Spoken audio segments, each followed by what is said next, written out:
Welcome back to the Deep Dive. This week, we are trading, the traditional art viewing and panel discussions for the high wattage glamour of the runway. A very welcome trade. It is. Yeah. Our mission today is a really targeted deep dive into Miami Art Week 2025 fashion. We're focusing exclusively on the definitive, show-stopping moments from the Art's fashion event. Right. We're synthesizing the whole scene so you know exactly which designers pushed the boundaries and why. Yeah. Okay, let's unpack this. And we have a fantastic body of material to work with, a full recap of the entire December 3rd through 7th event. So we've synthesized the atmosphere and zeroed in on the top 7 collections that really mattered. So the goal is to give you a quick front row seat. Exactly. A front row understanding of how cutting-edge creativity and that pure Miami glamour didn't just meet, they spectacularly collided. And the core of this deep dive is really built around the definitive night, Saturday, December 6th. This showcase took place at 555 Studios in Wynwood, which, as we know, has evolved from a street art epicenter into this major destination for luxury events. The stakes were incredibly high. Oh, for sure. This wasn't just about clothing, it was a full immersion experience. It was. And it promised some surprising shifts in trends and some seriously unforgettable style statements. Well, to appreciate the fashion, you first have to understand the specific ecosystem. I mean, Art Hearts Fashion are the undisputed heavyweights of the fashion meets art scene in Miami. Right. They're the ones to watch. They are. They're masters at creating a bridge between high fashion conceptual design and the high energy commercial reality of Miami Art Week. Their Saturday night showcase is always the one that creates the most noise.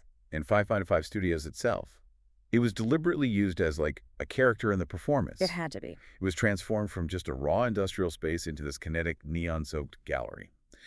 The atmosphere was less about showcasing clothes on a static platform and more about movement. And in that space, the line between you as the spectator and the models as the spectacle, it just vanishes. It completely vanished. That blurring is so vital to capturing Miami's specific energy. The whole atmosphere just rejected the stiff, formal industry presentation you might see in Paris or Milan. It felt closer to an exclusive, high-concept, underground rave. Totally. The air was thick with that specific Miami electricity. Oh. A heavy mix of expensive perfume, the relentless click of camera shutters, and house music thumping so loud it vibrated right through the concrete floor. Yes, you could feel it. It was just a high-octane celebration, embracing diversity and pure, unadulterated innovation. That sets the perfect chaotic stage for our first designer, Hiromi Asai. If everyone else was leaning into speed and fleeting trends, she did the exact opposite. She anchored the entire event in something much deeper, more permanent. And here's where it gets really interesting. Asai's focus was literally permanence. The collection was a complete masterclass in sophisticated menswear. Her genius lies in fusing ancient Japanese aesthetics with incredibly sharp contemporary tailoring. And crucially, she used authentic kimono textiles. Yes, sourced directly from traditional craftsmen in Japan material that can take years to weave. It was truly a regal display. It brought this deep cultural weight to, the very ephemeral runway. We saw a few standout pieces that perfectly illustrate this fusion. Take the golden crane. Ah, that was stunning. A sleek black suit jacket that instantly became a wearable canvas. It featured these majestic gold cranes, traditional symbols of longevity and luck, just soaring across the torso. Subtle enough for a gala, but powerful enough to tell a 1,000-year-old story. Exactly. And then there was the high drama of royalty in purple. Okay, this piece was something else. It was a dramatic floor-length coat in this deep imperial purple silk that just shimmered under the lights. It was worn open over sharp black trousers. And for anyone who doesn't know, this piece basically took the concept of a hari, that traditional Japanese hip-length jacket, and stretched it, transforming it into this modern, formal outerwear piece. Right. It was an homage, not a costume. Absolutely not. My personal favorite, and I think the one that best captured the fusion, was the Dragon's Breath piece. The gray one. The sharp gray tailor jacket with a high collar, and it had this intricate silver dragon embroidery climbing up the chest. It was described as business casual for a fantasy protagonist. Which is perfect. And it makes you think, when we talk about sustainability in fashion, we often focus on recycled plastics or fast fashion waste. Sure. The usual suspects. But Asai's work highlights a different dimension. Her collection proves that sustainable fashion is also profoundly about sustaining culture. Oh, so? By using these ancient materials and techniques, she ensures that the skill of those traditional Japanese craftsmen doesn't just vanish. But is using such rare and intricate ancient textiles truly sustainable in the way we usually think like as a scalable solution? Or is that more of a luxury statement about cultural preservation? It's the latter, and that's why it's so critical. It's about integrity. She's not trying to scale this. She's celebrating the craft. Right. By bringing these textiles to a high-profile modern runway like Miami Art Week, she elevates their perceived value and ensures the continuation of the artisan's skill set, even if the final product stays a luxury item. That's a powerful statement in a city known for temporary trends. A very powerful statement. Okay, so from tailored permanence, we immediately shift to pure, audacious tropical fantasy. Let's talk about the swimwear segment, starting with Lux Isle. Oh, this was a pivot. A huge, audacious pivot from what the sources called their previously safe resort wear. They absolutely threw out the resort wear rulebook. Lux Isle unveiled a concept that was instantly nicknamed Snow Bunny in South Beach. Which is just perfect. It is. This was a high-glam, Arctic-themed swimwear collection. You have to appreciate the irony. They were selling a fantasy where texture and contrast matter more than utility, regardless of the 80-degree humidity outside. The entire collection was built on this deliberate, jarring texture contrast. We're talking ice-cold metallics paired against plush, sometimes blindingly white faux fur. Right? Think about the standout looks. We had the shattered mirror bodysuit. The model looked like a human disco ball. Just completely covered in silver mosaic shards. And paired, and this is the commitment, with a full-length white fur coat and matching fur boots in Miami. It's pure performance art. A statement on escapism, not functional sunbathing attire. Not at all. And the accessories amplified that. Look at the crypto winter bikini. This one was great. A sage green metallic two-piece worn with a massive fuzzy white hat, complete with barriers and then layered with waist chains. It's commentary on fantasy assets and the climate crisis all rolled into one absurd, glamorous look. And what about the earmuffs? Oh, the most delightfully cheeky piece, dripping in diamonds.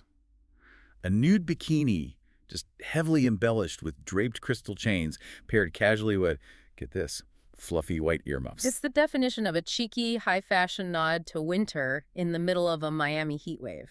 Love it. So following that, we had Slay Swimwear, led by Kelly Meacham. Right, and they focused less on thematic irony and more on just high-octane, unapologetic glamour.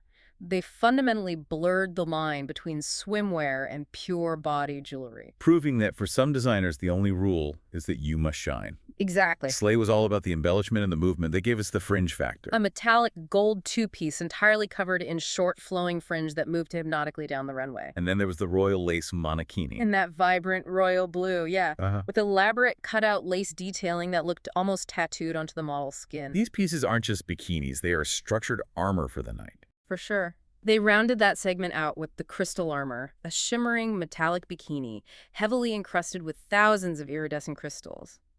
These were engineered specifically to catch every single strobe light in that dark studio. Now, listener, prepare for a major cognitive shift. If Asai was about tradition and swimwear was high glamour, the next three designers formed the most rebellious, conceptually challenging block of the night. Oh, definitely. We start with Pia Bolte, the self-crowned queen of organized chaos. A fitting title. Bolte's entire aesthetic is a high-speed collision of everything bright, graphic, and loud. She takes pop culture, street art, which is, native to Wynwood, and smashes it up with punk rock rebellion. The description was Andy Warhol meets the Sex Pistols. And it fits. The organization within the chaos is her consistent use of typography and an explosion of bold, cartoon-like graphic prints. That aesthetic was perfectly captured in the graffiti goddess look. A high-cut bodysuit just emblazoned with vibrant comic book-style aloha and Hawaii graphics. It's a pure tropical vibe. But the whole mood was shifted by the styling. Knee-high black leather boots that gave the bright print a genuine, tough biker chic edge. She constantly played with familiar symbols. We saw that in Peace, Love, and Punk, a black bodysuit covered in multicolored peace signs and her PB logos, but with these daring, strappy cutouts. It's about taking something recognizable and then defacing it or recontextualizing it. Exactly. Even menswear was caught in the whirlwind. There was a matching shirt and trouser set covered head to toe in neon bright logos, hearts, and stars. The sticker bomb suit. It looked like every single piece of graphic detritus from the streets of Wynwood was gathered up and tailored into a suit. It really did. So from street-level chaos, we have to propel ourselves into the distant future. Right, leaving immediate pop culture behind. That takes us to Joseph Aron, who looked not to the beach, but conceptually to the year 3025. The sources immediately classify this as sci-fi couture, and Aron's work is characterized by this incredibly architectural approach to menswear. He focuses entirely on a concept he calls space-age utility. And this collection hit the runway like a meteor-structured industrial and feeling very much like high-fashion armor. And that's a crucial point. Why utility? Right. Aron's clothing felt like necessary protection in an unstable future. While everyone else in Miami was showing skin, Aron's models were covered in high-collared, structured pieces, suggesting vulnerability is no longer an option. The absolute centerpiece of this vision was the neon green monochromatic look, nuclear winter chic. This was a moment. A tailored jacket with aggressive, almost frightening hardware, paired with a matching seamless balaclava. The reaction from the crowd was visceral. It looked like hazardous material handling gear, but engineered for a runway on Mars. He balanced that aggressive neon utility with the incredible sheen of the space mechanic, a full metallic silver jumpsuit. It was tailored yet fluid, moving like liquid mercury. True sci-fi couture, tailoring the impractical into something that feels utterly necessary for survival. And now, for the final conceptual jump, we meet Idol Jose, the undisputed wildcard. The wild card. We move from apocalyptic armor to conceptual absurdity. This collection ricocheted wildly between playful kidcore camp and hard-edged industrial punk. Idol Jose made one of the boldest thematic statements of the night about what's being termed soft masculinity. Right, the movement that uses traditionally soft or cute elements like plush textures or childhood motifs to challenge rigid male dress codes. And the result was genuinely humorous. It went viral instantly. I have to admit, when I first read about the Cuddly Commando, I had to double-check the sources. I know. A utilitarian olive green jacket and trousers, the classic commando look, that was literally crawling with bright green and brown plush teddy bears. It's a physical manifestation of that tension. Rugged utility covered in pure, unadulterated softness. The humor was sustained throughout. We saw the gym class hero look. A cropped hooded shrug and fitted beige trunks paired with heavy knee-high boots. All punctuated by a single, large brown teddy bear worn as a main accessory. It was camp, but with incredible precision in the styling. And we absolutely cannot forget the ultimate fusion of utility and camp.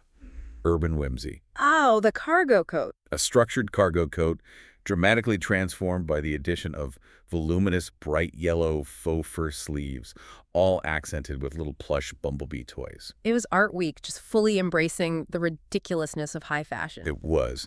So after that conceptual trio, the atmosphere needed a reset. It really did.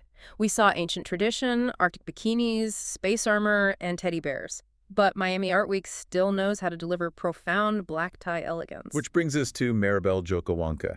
She reminded the audience that the city can do true, breathtaking drama. And our collection was pure evening wear epitomized. It felt like a conscious breath of fresh air, a return to established, powerful glamour. The star of her segment was certainly the silver waterfall. Oh, that gown. A floor-length, semi-sheer gown, literally dripping in silver fringe and beading that created a stunning visual effect as the model flowed down the runway. It was all about detail-oriented drama.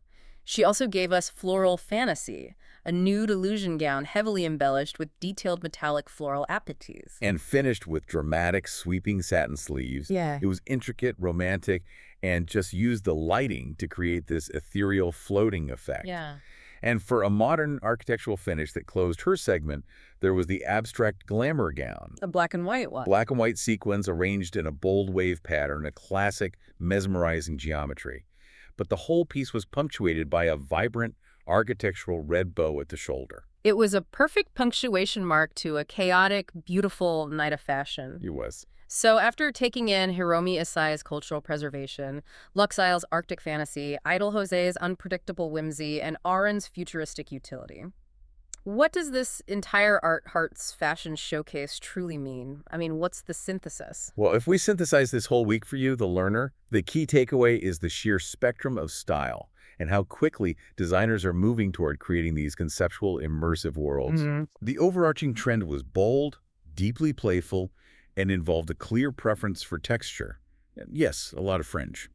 The designers were not playing it safe. Not at all. They were demanding attention. And what's fascinating here is why this event matters so much. Hmm. Miami Art Week is one of the only times of the year where the commercial pressures of retail and the truly creative, conceptual impulses of the runway collide so spectacularly. It's a unique incubator. It is. Art Hart's fashion showed us that fashion is a universal language, and at this level, it is spoken fluently in the dialect of fabulous and fearless. And this energy doesn't just dissipate once the runway ends. The source material reminds us that the fashion calendar never sleeps. Never. Berlin and New York Fashion Weeks are right around the corner, ready to pull focus. Exactly. And if Miami Art Week 2025 showed us the armor we'll wear for the apocalypse, thanks, Joseph Oren, and the pure, unadulterated joy we'll derive from wearing olive green utility gear crawling with fuzzy teddy bears, thanks, Idol Jose.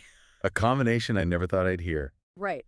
What does that profound tension between absolute utility and pure celebratory playfulness say about the current state of the consumer mood? And how will that tension, that push and pull between serious survivalism and joyful escape, evolve and manifest when the spotlight shifts from the tropical beach to the more traditional, serious, global city streets? That's the conversation worth watching for next season.